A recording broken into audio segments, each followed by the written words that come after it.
안녕하세요. 결혼한 지 2년 만에 이혼을 결심하게 된 30대 여자입니다. 결혼할 때만 하더라도 지금 이 남편하고 검은 머리가 팥뿌리가 될 때까지 행복하게 살다 갈 줄 알았어요.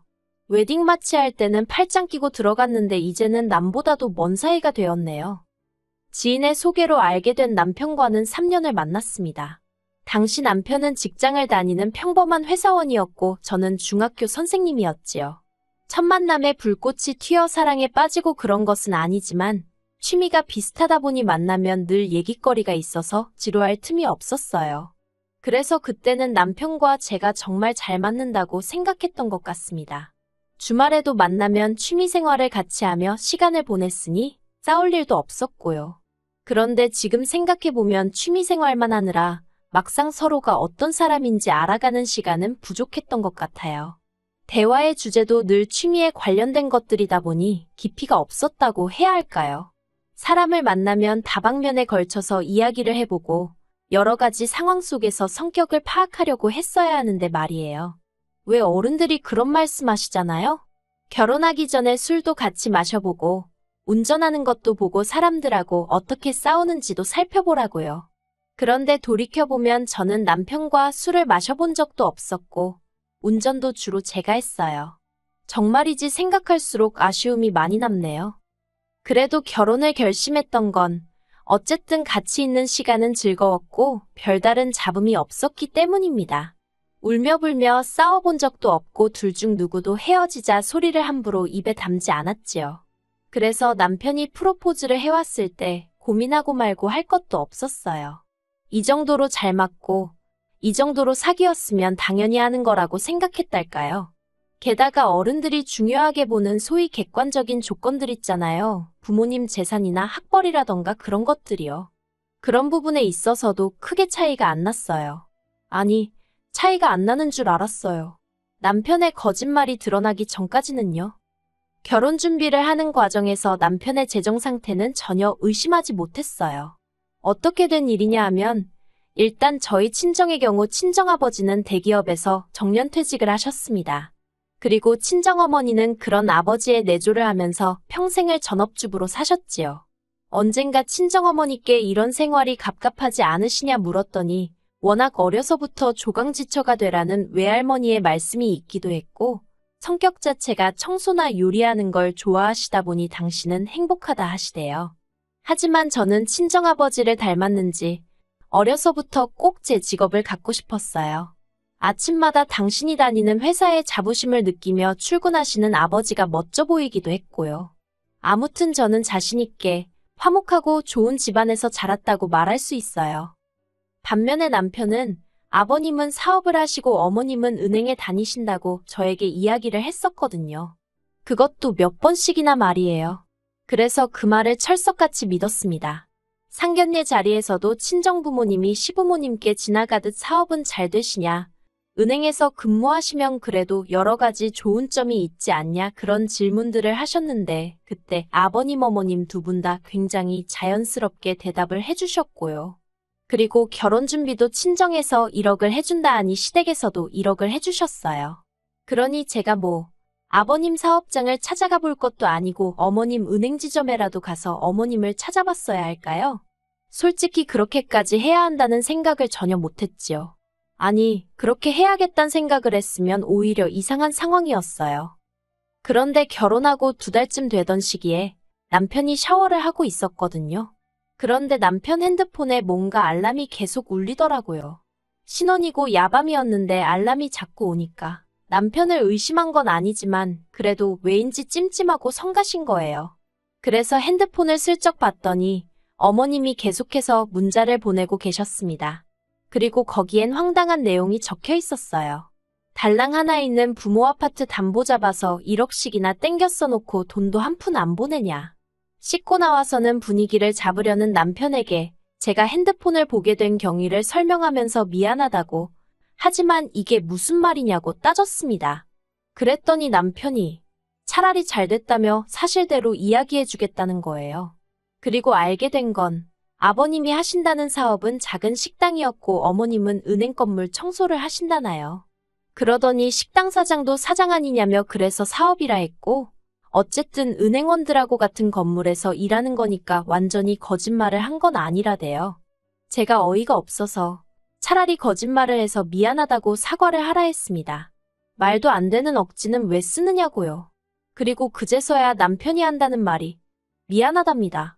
저랑 결혼은 하고 싶은데 저희 부모님이 혹시 자기를 반대할까봐 그런 거짓말을 했다나요. 아무리 생각해도 이해할 수가 없었어요. 저희 부모님과 첫 만남을 가지기도 전에 이미 남편의 거짓말은 시작되어 있었으니까요. 하지만 이미 결혼은 했고 시부모님의 배경만 제외하면 달라진 건 아무것도 없다 싶었지요. 그래서 크게 실망은 했지만 헤어져야겠다는 생각은 못했어요. 남편더러 더는 나를 실망시키지 말라 했습니다. 사실이 뭐가 됐든 솔직한 사람이 좋다고요. 그리고 이후로 저희는 정과 변함없이 신혼생활을 이어갔습니다. 몰랐을 땐 어쩔 수 없었지만 알게 된 이상 시댁의 사정을 모른 척할 수가 없더라고요. 그래서 매달 생활비와 이자 명목으로 100만 원씩 보내드리기 시작했는데 이건 남편 월급에서 보내드리라 했어요. 솔직히 친정부모님한테 1억이나 받고 시집왔는데 친정부모님은 일단 저희 부부더러 자리부터 잡으라며 한 달에 10만 원도 안 받으려 하셨거든요. 그런데 이유가 어찌됐건 시댁에 100만 원씩 드린다는 게 저도 사람이니 기분이 좋을 리 없었지요. 친정부모님은 아무것도 모르시는 상황이었지만 그래도 뒤에서 제가 죄 짓는 것 같은 기분도 들었고요. 그래서 남편에게 당분간은 월급 관리도 따로 하고 대신 어머님 아버님께 드리는 것도 당신이 따로 드리라 했습니다. 남편은 부부 사이에 어떻게 그렇게 딱 선을 긋냐며 서운하다 했지만 저는 남편에게 당신이 한 거짓말에 대한 일종의 죗값이라고 생각하라 했어요. 그러니 남편도 더는 이러쿵저러쿵 말을 못하대요. 그리고 저는 남편에게 말은 안 했지만 그래도 사람이니 한 번쯤 실수는 할 수 있는 법이지 싶어서 다시는 이 일을 입에 담지 않겠다고 다짐했어요. 그런데 얼마 전 남편의 본성을 알아차리고 말았습니다. 거짓말을 했던 것도 실수가 아니었고 남편은 원래 그 모양 그 꼴인 사람이었더라고요. 다만 제가 그걸 알아챌 기회가 없었을 뿐. 친정아버지는 은퇴 후 친정어머니와 함께 고향에 내려가 블루베리 농사를 짓기 시작하셨어요. 워낙에 귀농이 꿈이기도 하셨고 아버지 표현을 빌자면 농사 짓다 망해도 그 돈 없어도 안 죽는다 싶어서 시작하셨다대요. 그런데 막상 귀농을 해보니까 고향도 당신이 알던 옛날 그 고향이 아니고 서울 생활도 그리워지셨나 봐요. 그래서 작년 가을쯤 시골 생활 전부 다 청산하시고 다시 서울로 올라오셨어요. 근데 문제는 막상 서울로 다시 올라오니까 처음 한 달 정도만 재밌다가 이게 농사라는 게 매일같이 신경 쓰고 할 일이 있잖아요. 그런데 갑자기 할 일이 싹 사라져서 그런지 우울해 하시더라고요. 친정어머니는 어머니대로 그런 아버지의 모습 때문에 힘들어 하셨고요. 그래서 제가 취미생활이라도 시작해보시라고 했는데 아버지가 그런 것보다는 돈을 벌고 싶다고 하셨습니다. 단돈 몇십만 원이라도 당신 손으로 벌어서 나중에 제가 자식 낳고 하면 손주들 용돈도 주고 그러고 싶으시다고요. 솔직히 노후 준비도 다 되어 있으시면서 이제 와서 왜 또 일을 하고 싶어 하시는 건지 자식으로선 이해도 안 되고 걱정이 앞서대요. 그래서 몇 날 며칠을 그러지 마시고 어디 여행이라도 다녀오시라고 말씀도 드려보고 요새 어른들 사이에서 유행이라는 스포츠 댄스 교실이며 이거저거 소개도 해드렸어요. 그런데 아버지는 아직 당신이 쓸모있는 사람이라는 걸 느끼고 싶다 하시더라고요. 그리고는 며칠 뒤 꺼내신 말씀이 택배 배달을 해보시겠답니다.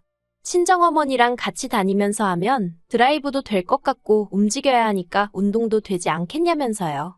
제가 젊은 사람들도 힘들어서 얼마 못하고 나가 떨어진다더라고 하지 마시라고 말렸어요. 그러다 허리라도 다치시면 늙음하게 생고생하신다고 화도 냈지요. 하지만 친정아버지의 고집은 황소고집이었고 그나마 다행히 아는 분의 연줄로 배달 건수를 조절할 수 있다고 하시대요.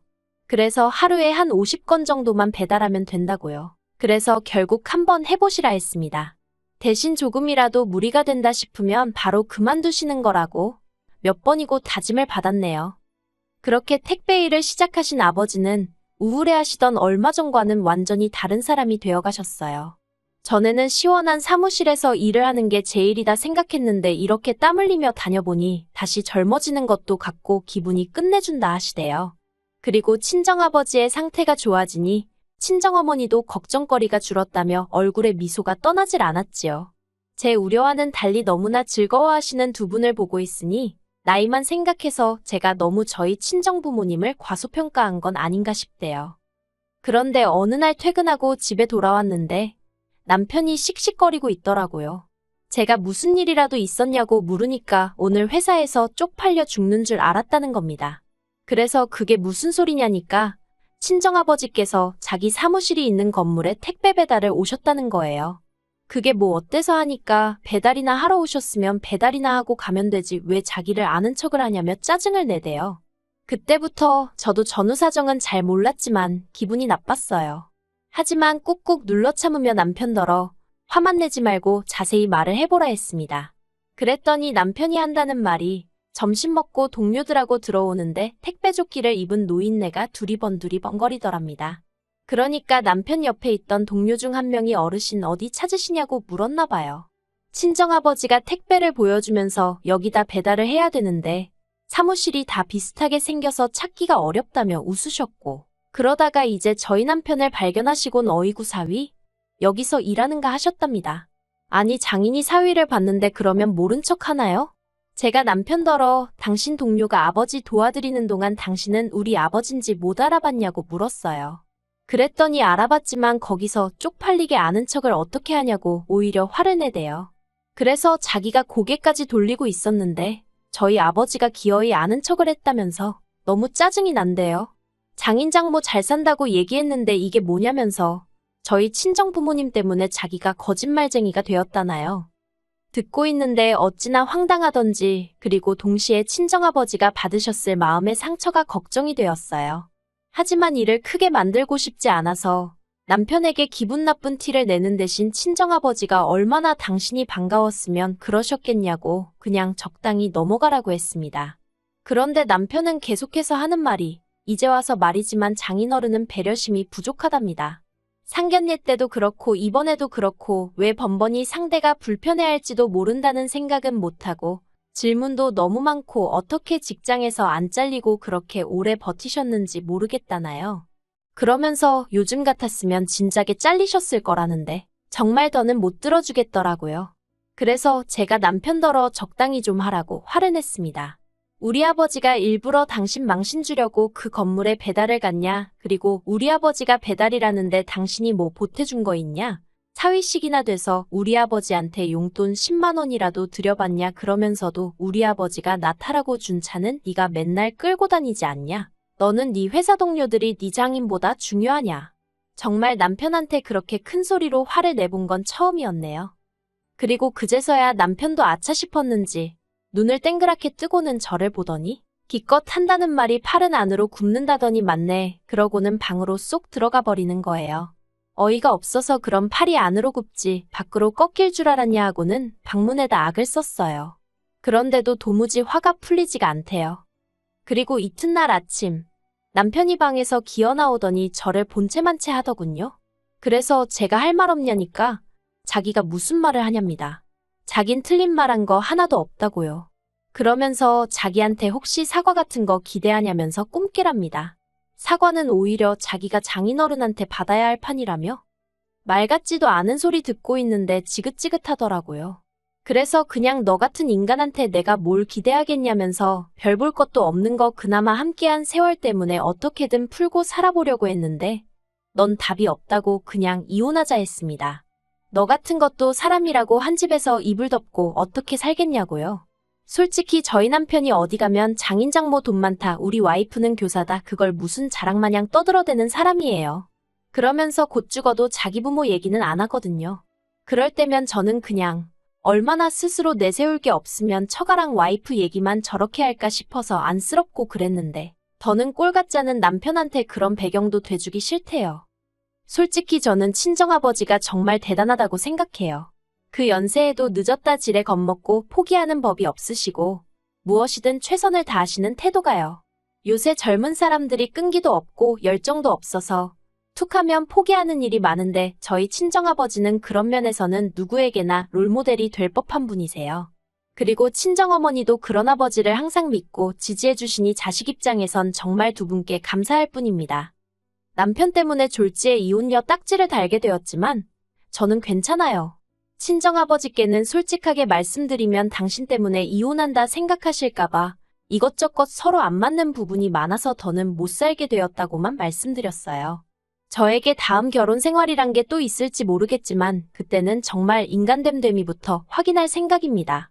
남편하고 살던 집은 어차피 전세였던 데다가 계약 기간도 끝나가는 중이었기에 보증금 돌려받으면 계산할 거 계산해서 깔끔하게 정리할 수 있을 것 같아요. 그리고 저희 이혼 소식을 들은 시부모님께서 남편더러 미친 엑스냐고 이 주제에 어디 가서 저런 여자를 만난다고 욕을 하셨던 모양이에요.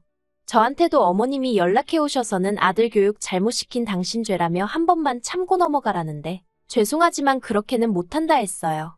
남편이 저희 아버지 가슴에 대못을 박았는데 제가 어머님 가슴 아픈 거 신경 써드리고 싶지도 않았고요. 다음 달쯤에 부모님 모시고 여행이나 다녀와야겠습니다.